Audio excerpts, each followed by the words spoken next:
నందు నేను ఐదు తాళ్ళను గురించి మీకు చెప్పాలని ఆశపడుతూ ఉన్నాను. ప్రభుకి స్తోత్రం చెల్లిస్తున్నాం. 1975లో బిల్లీ గ్రహాం గారి బ్రదర్ ఇన్ లా, ఆయన పేరు లైటన్ ఫోర్డ్ అని ఆయన హైదరాబాద్కు వచ్చి సభలు ఏర్పాటు చేశారు. బిల్లీ గ్రహాం గారి బ్రదర్ ఇన్ లా గారు ఆయన ఒక విషయం చెప్పాడు, అది నాకు చాలా జ్ఞాపకం ఉంది.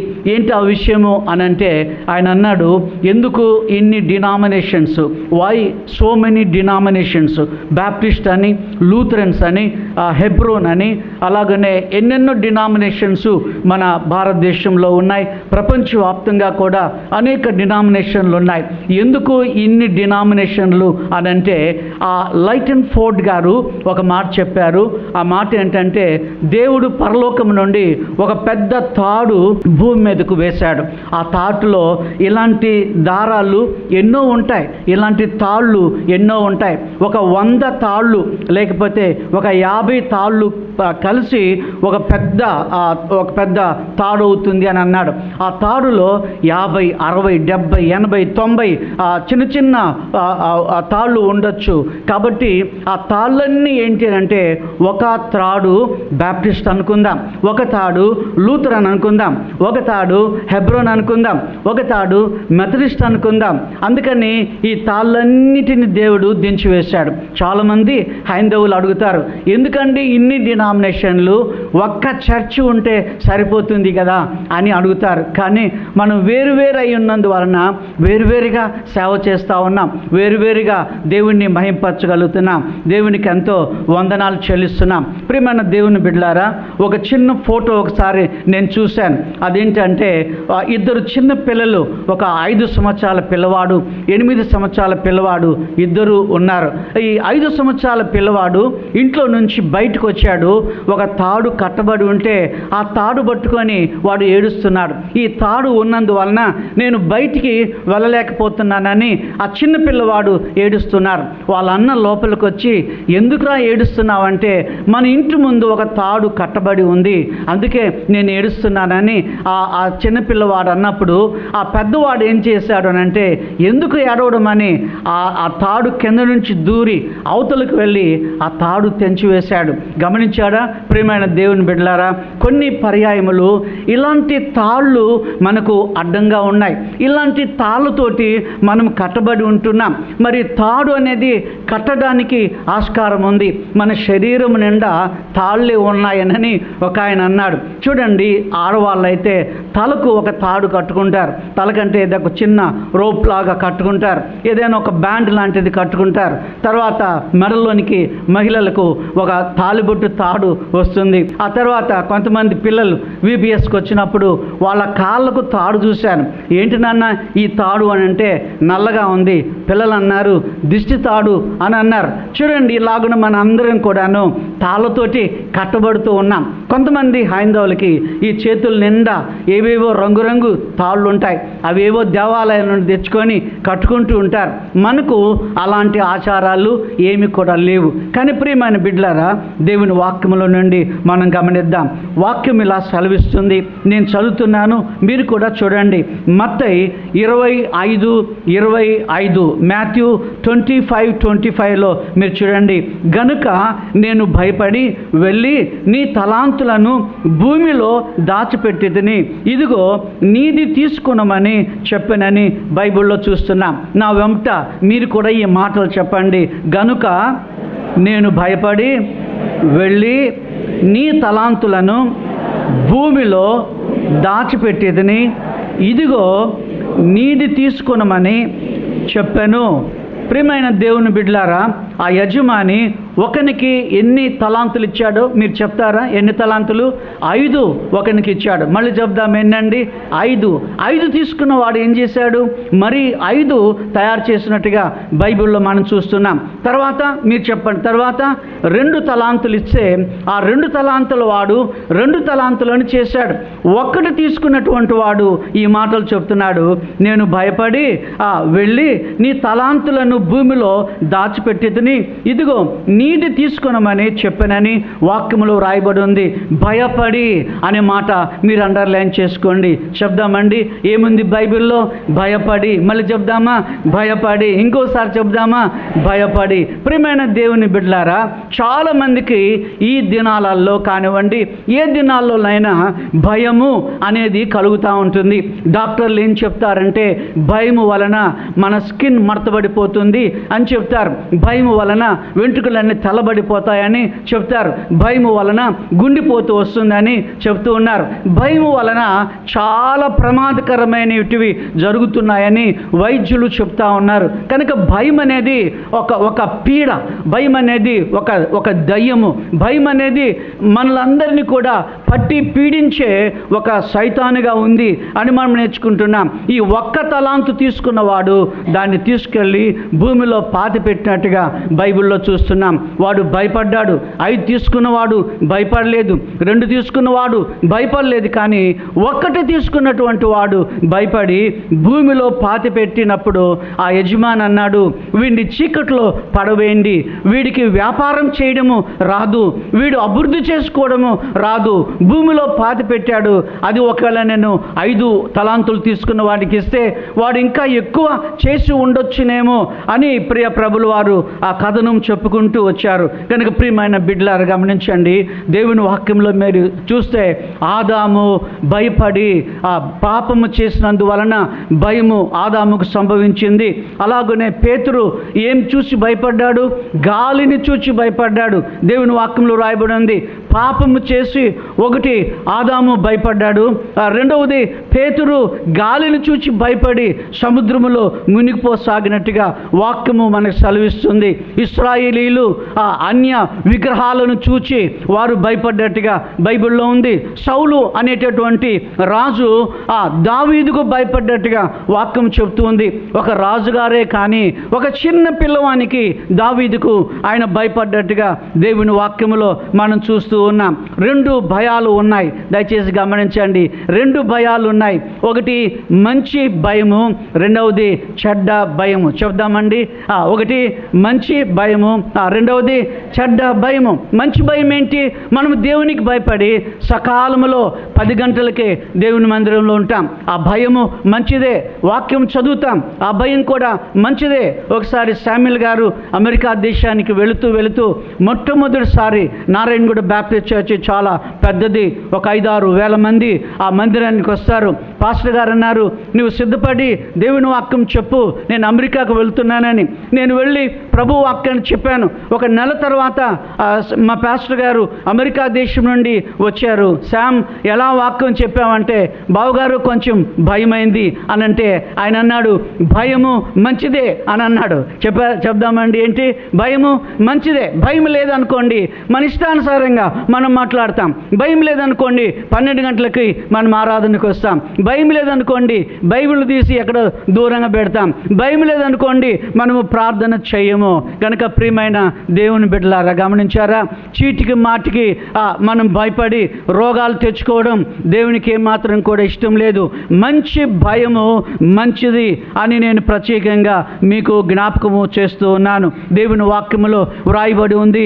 ఆ మాటలు చూస్తే, నాకు భయము సంభవించు దినమున నేను నిన్ను ఆశ్రయించాను అని దావీదు 56వ కీర్తన 3వ వచనంలో ఆయన చెప్తా ఉన్నాడు.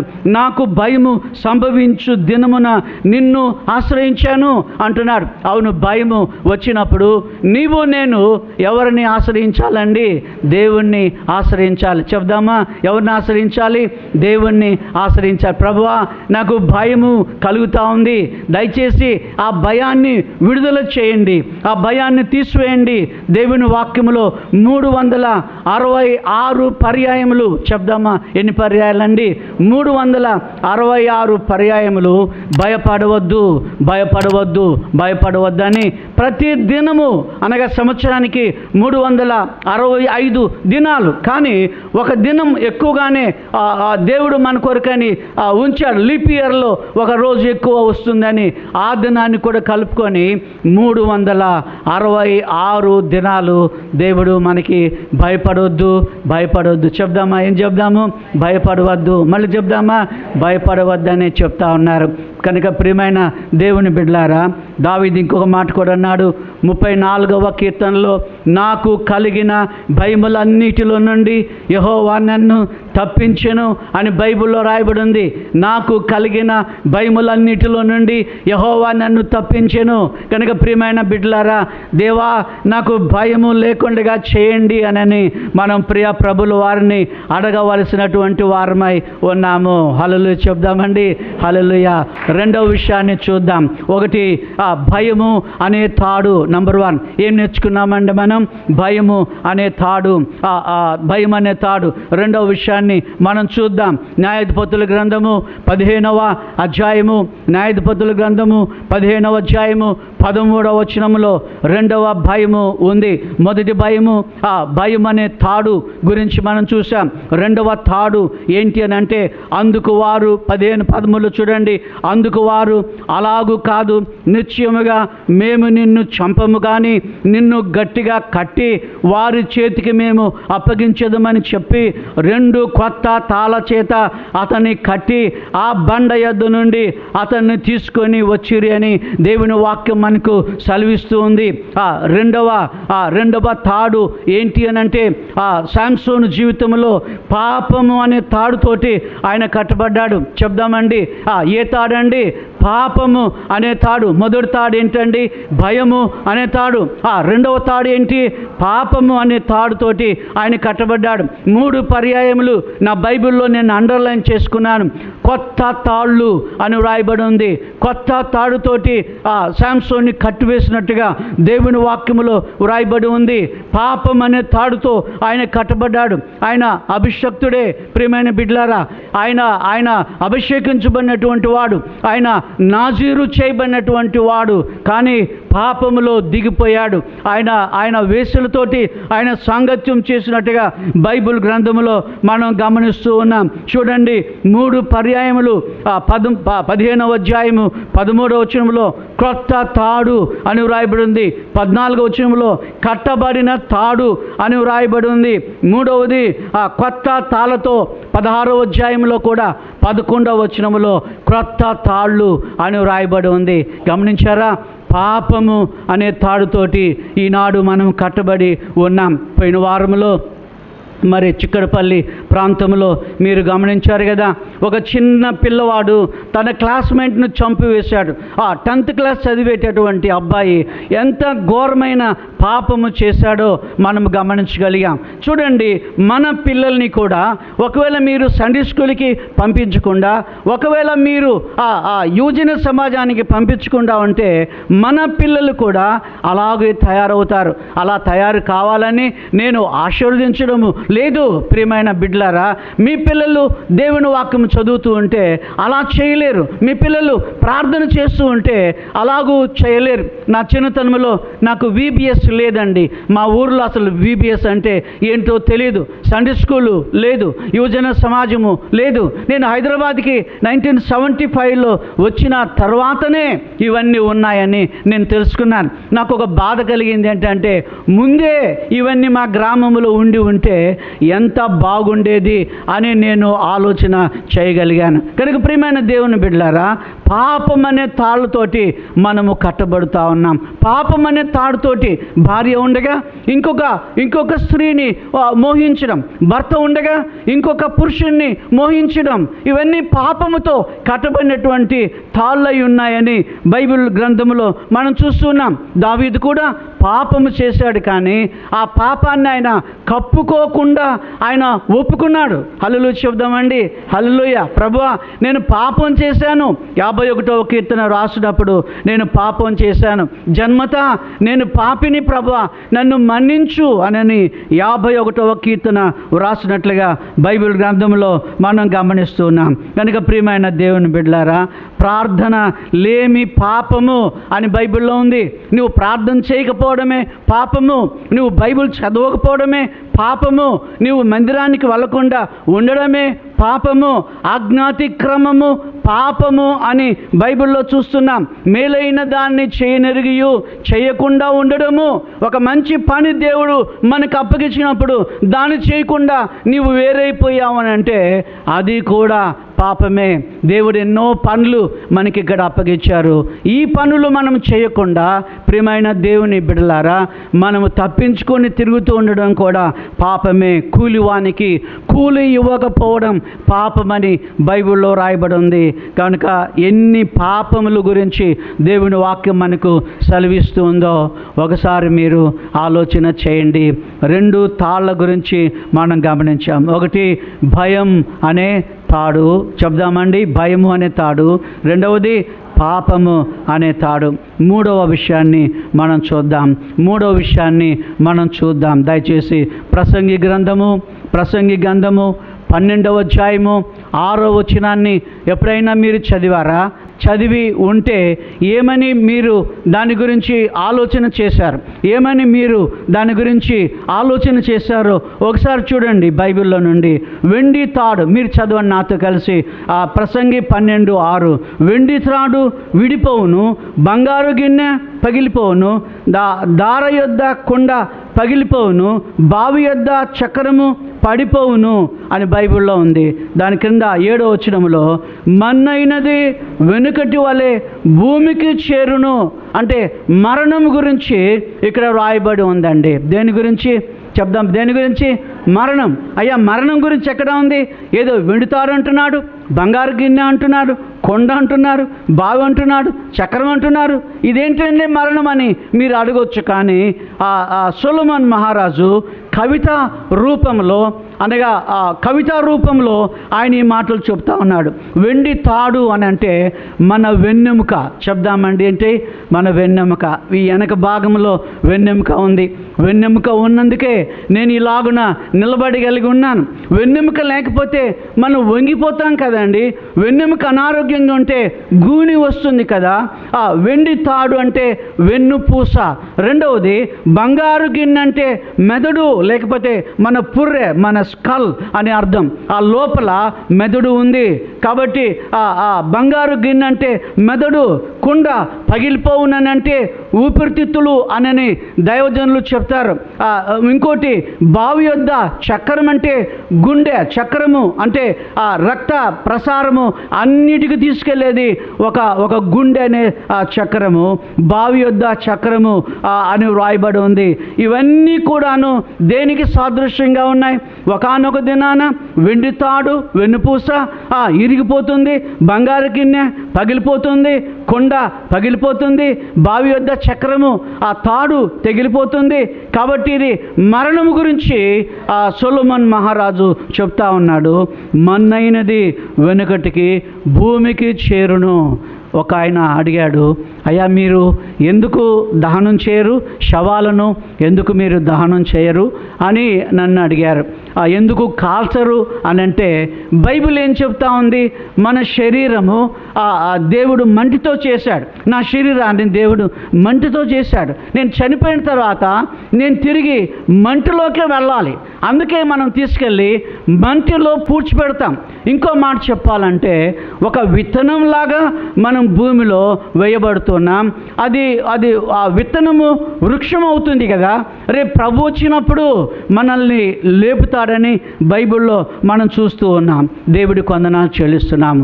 ఈ మరణము అనే దాన్ని యేసుప్రభుల వారు మరణించినందువలన, యేసుప్రభుల వారు చనిపోయినందువలన మరణము మీద మనందరికీ ఆయన విజయాన్ని ప్రసాదించాడు.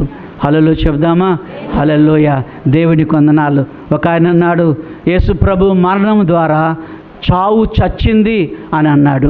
యేసు మరణము ద్వారా మరణము మరణించింది అని అన్నాడు. ఇక మరణం మీద మనకు విజయం లభించింది. దేవుని వందనాలు చెల్లిస్తున్నాము. మరణము అనే తాడు, భయము అనే తాడు, పాపము అనే తాడు. 4వ విషయాన్ని మనం చూద్దాం. యోబు గ్రంథము 3వ అధ్యాయము 25వ వచనము. ఇలాగూ రాయబడి ఉంది, ఏది వచ్చునని నేను బహుగా భయపడుతునో అది ఏ నాకు సంభవించును. నేను చెప్పాక మీరు చెప్పండి, ఏది వచ్చునని నేను బహుగా భయపడుతునో అది ఏ నాకు సంభవించును. ప్రియమైన దేవుని బిడ్డలారా, ఏబు గారు ఏది రాకూడదు అని అనుకున్నారు, అదే ఆయన మీదకి వచ్చింది. నాకు ఒకప్పుడు చాలా సంవత్సరాల కిందట ఒక చిన్న ఏమంటారు బజాజ్ చెతక్ అనే 2 వీలర్ ఉండేది. మా పాపని నేను కాలేజ్ తీసుకెళ్తున్నాను. ఆమె అప్పట్లో బీఎస్సీ చదువుతూ ఉంది, కోటి దగ్గర ఒక కాలేజీలో ఎక్కడో చదువుతూ ఉంది. నన్ను తీసుకెళ్తున్నప్పుడు పాప నన్ను అడిగింది, నాన్న షుగర్ వ్యాధి అంటే ఏంటి అని అడిగింది. నేను అన్నాను, అమ్మ ఏ వ్యాధి అయినా రావచ్చు కానీ షుగర్ వ్యాధి రాకూడదు అని అన్నాను. ఎందుకు డాడీ అని అడిగింది. మనం అరిసెలు తినలేము, చక్కెర బుక్కలేము అని ఇవన్నీ చెప్పుకుంటూ వచ్చాను. అమ్మ బాబోయ్ అని అన్నది. ఆ వారమే 2-3 నాకు ఎదురు కనపడి అన్నారు, పాస్టర్ గారు మీరు చాలా లావుగా ఉండేవారు, సన్నమైపోతున్నారు అన్నారు. ఇంకొక ఆయన వచ్చి మీ పొట్టంతా మామూలుగా అయిపోయింది అని అన్నారు. భయమైంది. ఎందుకనంటే ఇంతమంది అన్న తర్వాత మరి ఏదైనా చేయాలి కదా.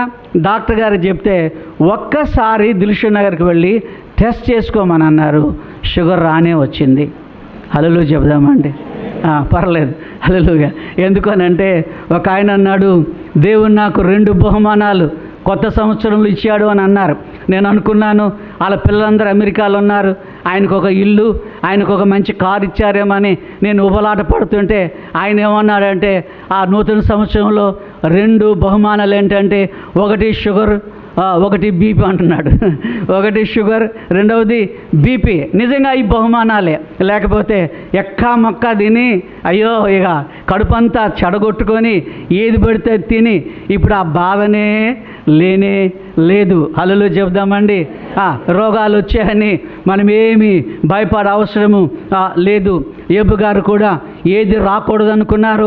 కుష్ఠరోగులు చూసి ఇలా బాగా చెలపెంకుతోటి గీక్కుంటా ఉంటే, ప్రభువా ఇలాంటి జబ్బు నాకు రాకూడదు, వాళ్ళు ఇటు నుంచి వెళ్ళిపోతూ ఉంటే ఇలాంటి జబ్బు నాకు రాకూడదు, వాళ్ళు ఎక్కడో దూరంగా ఉంటే ఇలాంటి జబ్బు నాకు రాకూడదు అని అనుకున్నాడు. కానీ ఏది వచ్చినని నేను బహుగా భయపెడుతునో అది ఏ నాకు సంభవించినని దేవుని వాక్యంలో రాయబడి ఉంది. దీనికి నేనేం పేరు పెట్టాను అని అంటే, ఒకటి భయము అనే తాడు, రెండవది పాపము అనే తాడు, మూడవది మరణము అనే తాడు, నాలుగవది ప్రతికూల ఆలోచనలు, నెగటివ్ తలంపులు చాలా పర్యాయములు. ప్రియమైన దేవుని బిడ్డలారా, నెగటివ్ ఆలోచనలు మనకు వస్తూ ఉంటాయి. వాటిని కొట్టివేయమని దేవుణ్ణి అడగాలి. మా అబ్బాయి బాగుపడతాడో లేదో అది నెగటివ్ ఆలోచన.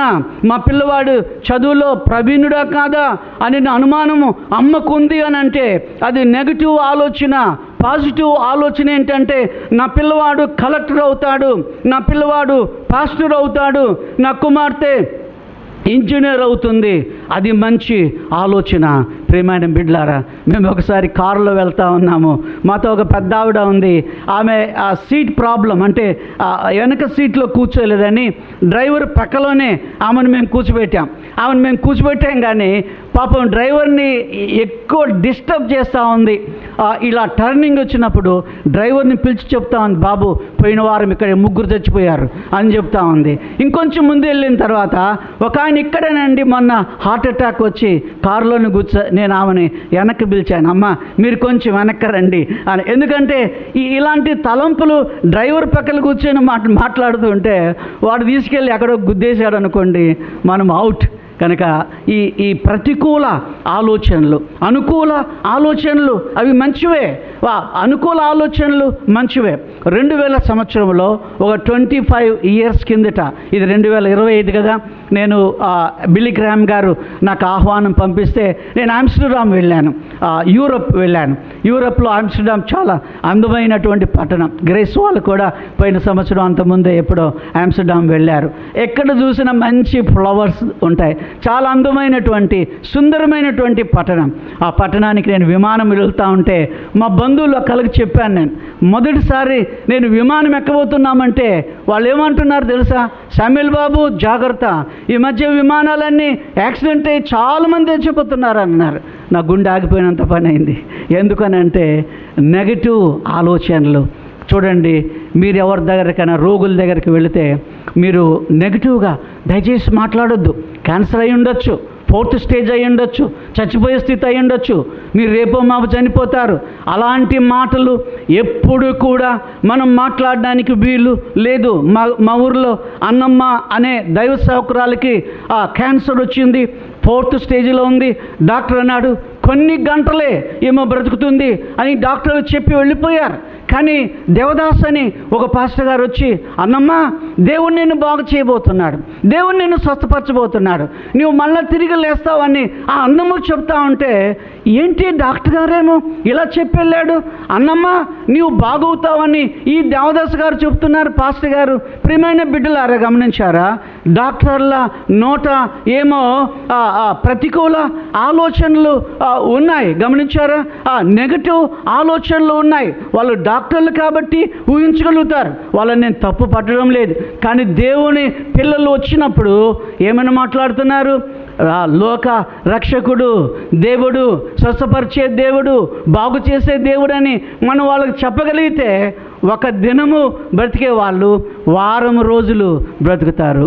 కాబట్టి ప్రియమైన దేవుని బిడ్డలారా, మన నోటిని జాగ్రత్తగా ఉంచుకొని మంచి మాటలు, నెగిటివ్ ఆలోచనలు కాకుండా, నెగిటివ్ మాటలు కాకుండా పాజిటివ్గా మాట్లాడడానికి దేవుడు మీకు కృప దయచేయును గాక. హల్లెలూయా చెప్దామండి. హల్లెలూయా. ఏబు గారికి ప్రతికూల ఆలోచనలు ఉన్నాయి, ప్రతికూల ఆలోచనలు ఉన్నాయి. ఏది రావద్దు అని అనుకున్నాడో అదే ఆయనకు సంభవించింది. రెండవ మాట చెప్తాను. ఆయన ఫ్రెండ్స్ వచ్చారు. ఎంతమంది అండి ఆయనకు ఫ్రెండ్స్? 3 అని బైబిల్లో చూస్తున్నాం. ఇంకొకటి తర్వాత వచ్చాడు. ఎలీఫజు మొదటి స్నేహితుడు, ఏబు గారి స్నేహితుడు. రెండవది బిల్దదు, మూడవవాడు జోఫరు. వీళ్ళంతా మంచోళ్ళే. ఎంత మంచోళ్ళు అంటే ఏబు గారికి జబ్బు కలిగిందని వాళ్ళు విన్నారు. విని దూరం నుండి వాళ్ళు ఏబు గారి దగ్గరికి వచ్చినట్టుగా బైబిల్లో చూస్తున్నాం. కలిసి దుఃఖించారు. మా ఫ్రెండ్కి ఎందుకు ఇంత జబ్బు వచ్చింది? మూడవది ఒకటి విన్నారు, రెండవది వచ్చారు, మూడవది వారు కలిసి దుఃఖించారు, నాలుగవది బట్టలు చింపుకున్నారని ఏబు గ్రంథం 2వ అధ్యాయము 11వ వచనంలో చూస్తున్నాం. బట్టలు చింపుకున్నారు, ధూళి తల మీద పోసుకున్నారు. మంచి ఫ్రెండ్సే, చెడ్డవాళ్ళని నేను చెప్పడం లేదు. ఏడ్చినట్టుగా బైబిల్లో ఉంది. నేల మీద కూర్చున్నారు. ఏబు గారితో కలిసి నేల మీద కూర్చున్నారు. నేల మీద కూర్చొని 7 దినాలు వాళ్ళు మౌనంగా ఉన్నారు. ఏబు గారితోటి ఏమీ మాట్లాడలేదు. మంచి పనులే, 7 విధాలైనటువంటి పనులు వాళ్ళు చేశారు. ఒకటి విన్నారు, రెండవది వచ్చారు, మూడవది కలిసి దుఃఖించారు, నాలుగవది బట్టలు చింపుకున్నారు, ఐదవది ధూళి పోసుకున్నారు, ఆరవది ఏడ్చినట్టుగా ఉంది, 7వది 7 దినములు సైలెంట్గా ఉన్నారు. బాగానే ఉంది. కానీ వాళ్ళ నోరు మంచిది కాదు. చెప్దామా? ఏం మంచిది కాదండి. ఎవడో ఒకడట ఒక గ్రామానికి వెళ్ళి, అయ్యా మేము కొత్తగా ఈ ఊరిలో ఉండాలి అని అనుకుంటున్నాం, ఈ ఊరు మంచిదా అని అన్నారట. ఆ పెద్ద మనిషి అన్నాడట, నీ నోరు మంచిదా అని అన్నారట. అంటే నీ నోరు మంచిదైతే ఊరు మంచిది. అవును, నీ నోటి వల్లనే ఆ ఊరిలో నీవు ఉండాలా వద్దా అన్నది డిసైడ్ అయిపోతుంది. వీళ్ళ నోరు మంచిది కాదు. ఏమంటున్నారు? ఏబు ఏం పాపం చేసావో నీవు ఆలోచన చేయి. ఏం ద్రోహం చేసావో ఆలోచన చేయి. దేవుడిని దూషించావా? ఆలోచన చేయి. భక్తి లేని వాడిగా ఉన్నావా? ఆలోచన చేయి, ఆలోచన చేయి, ఆలోచన చేయి. 3 పొడుస్తూ ఉన్నారు. దేవుడైన యెహోవా అని అన్నారు. మీ 3 చెడ్డ విషయాలు మాట్లాడుతున్నారు. మీ 3 అనుకూలంగా మాట్లాడడం లేదు. బైబిల్లో ఏముందంటే 42వ అధ్యాయము, ఏబు గ్రంథం 42వ అధ్యాయము 8వ వచనములో, నా స్నేహితుడు మాట్లాడినట్లుగా మీరు యుక్తమైనది అనగా పాజిటివ్గా మీరు మాట్లాడడం లేదు. యుక్తమైన విషయాలు మీరు మాట్లాడడం లేదు. మీరు నెగిటివ్గా మాట్లాడుతున్నారు. ఏబు పాపం చేసావేమో, ఏబు ద్రోహం చేసావేమో, ఏబు ఒకసారి జ్ఞాపకం ఉంచుకుంటున్నావేమో, నా కోపం మీ మీదకి వస్తుంది. కాబట్టి మీరు ఏబు దగ్గరికి వెళ్ళండి, ఆయన మీ కొరకని ప్రార్థన చేస్తారని చెప్పారు. కనుక ప్రియమైన దేవుని బిడ్డలారా, గమనించారా? ప్రతికూల ఆలోచనలు మన మైండ్లోకి రాకుండా చేద్దాం, మన తలంపుల్లోకి రాకుండా చేద్దాం. జరుగుతుందో లేదో అని అనొద్దండి. జరుగుతుంది, ప్రభు జరిగిస్తాడని మనం నమ్ముదాం. అవుతుందో లేదో అని మీరు అనుకోవద్దు. దేవుడు తప్పనిసరిగా నీ కార్యాన్ని ఆయన సఫలం చేసే దేవుడై ఉన్నాడు. హల్లెలూయా చెప్దామా? హల్లెలూయా. ఒకటి భయం అనే తాడు, రెండవది పాపం అనే తాడు, మూడవది మరణం అనే తాడు, నాలుగవది ప్రతికూల ఆలోచనలు, నెగటివ్ ఆలోచనలు, వ్యతిరేకమైనటువంటి ఆలోచనలు రాకుండా చేయమని దేవుణ్ణి అడగాలి. దేవుడు నీకు ఒక మంచి అమ్మాయిని పెళ్లి చేసుకోవడానికి ఇస్తాడు. దేవా నీకు వందనాలని చెప్పాలి. ఒక మంచి అబ్బాయిని నీకు దేవుడు అనుగ్రహిస్తారు. ప్రియమైన దేవుని బిడ్డలారా, కోడలికి ఒక న్యాయము, కూతురికి ఒక న్యాయంగా మనం ఉండకూడదని దేవుడు మాట్లాడుతూ ఉన్నాడు. యుక్తమైనవి మనం మాట్లాడాలి. ఏబు స్నేహితుల మీద దేవుని కోపం వచ్చింది, ఎందుకంటే పాజిటివ్గా మీరు మాట్లాడడం లేదు. హల్లెలూయా చెప్దామా? హల్లెలూయా. 5వ తాడు గురించి చెప్పి నేను వాక్యాన్ని ముగిస్తాను. అది దేవుని ప్రేమ తాడు. చెప్దామండి, ఏ తాడు అది? దేవుని ప్రేమ తాడు. మళ్ళీ చెప్దామా? దేవుని ప్రేమ తాడు. హోషేయ గ్రంథము 11వ అధ్యాయము 4వ వచనం, ఒకడు మనుషులను తోడుకొని పోవునట్లుగా స్నేహ బంధములతో నేను వారిని బంధించి ఆకర్షింతును అని బైబిల్లో ఉంది. నా ఎంత మీరు చెప్పండి. ఒకడు మనుషులను తోడుకొని పోవునట్లుగా స్నేహ బంధకములతో నేను వారిని బంధించి ఆకర్షించితిని. ఇక్కడ చూడండి, స్నేహ బంధం అంటే స్నేహం అనే తాడు. చెప్దామా? స్నేహబంధం అంటే ఏంటండి? స్నేహం అనే తాడు, ఫ్రెండ్షిప్ అనే తాడు. కనుక ప్రియమైన దేవుని బిడ్డలారా, స్నేహం అనే తాడుతోటి నేను మిమ్మల్ని ఆకర్షిస్తానంటున్నాడు. గనుక ఇది దేవుని యొక్క ప్రేమ తాడు, దేవుని యొక్క ప్రేమ తాడు. ఆయన ఆ తాటితోటి నిన్ను ఆకర్షిస్తానంటున్నాడు. స్నేహ బంధముతో నేను బంధించి నిన్ను ఆకర్షిస్తానంటున్నాడు. పశువుల మీద కాడు తీసివేసినట్లు అని అంటున్నాడు. పశువుల మీద కాడు తీసివేసినట్లు నేను కాడు తీసివేస్తాను, నేను నీకు భోజనం పెడతాను అని చెప్తా ఉన్నాడు. ఇంకా 11:1 ఐగుప్తు నుండి నిన్ను నేను ఆ బానిసత్వం నుండి నేను బయట తెచ్చాను అంటున్నాడు. నేను చేయి పట్టుకొని మిమ్మల్ని నడిపిస్తున్నానని ఆ ప్రేమ కలిగిన తండ్రి 11:3 అంటున్నాడు. కౌగులించుకొని వాడును నేనే, బాగు చేసేవాడును నేనే, స్వస్థపరిచేవాడును నేనే. ప్రభు చూడండి ఎంత ప్రేమ కలిగిన మాటలు ఆయన ఇక్కడ చెబుతున్నాడో బైబిల్లో మనం చూస్తున్నాం. ప్రేమ అనే తాడుతోటి నిన్ను ఆయన కట్టివేసినటువంటి దేవుడై ఉన్నాడు. ప్రేమ అనే తాడుతోటి నిన్ను బంధించుకున్నటువంటి ప్రభు అయి ఉన్నాడు. ఆయనలో మనలను విలీనం చేసుకున్నటువంటి దేవుడై ఉన్నాడు. ఆయన చేతికి మన చేతికి తాడు కట్టి నన్ను ఆయన తీసుకొని వెళ్ళే దేవుడై ఉన్నాడు.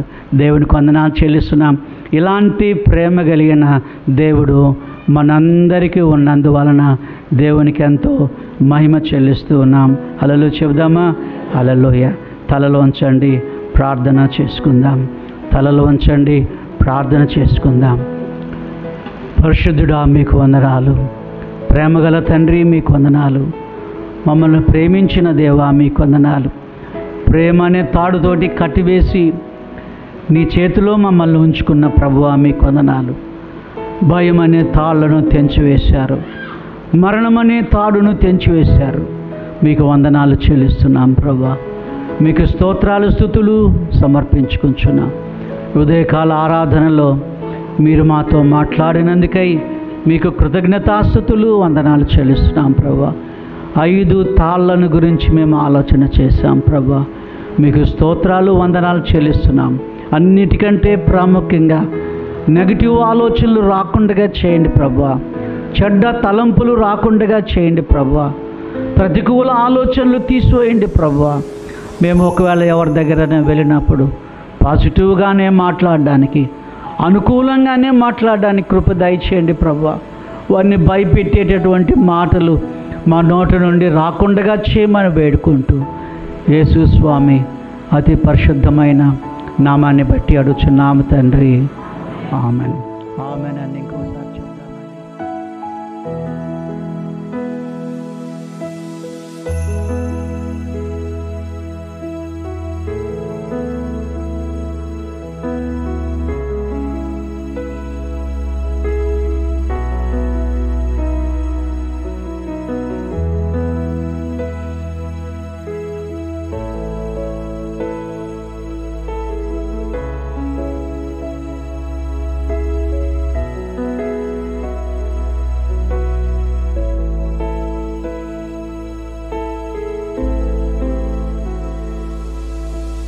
ఆమేన్.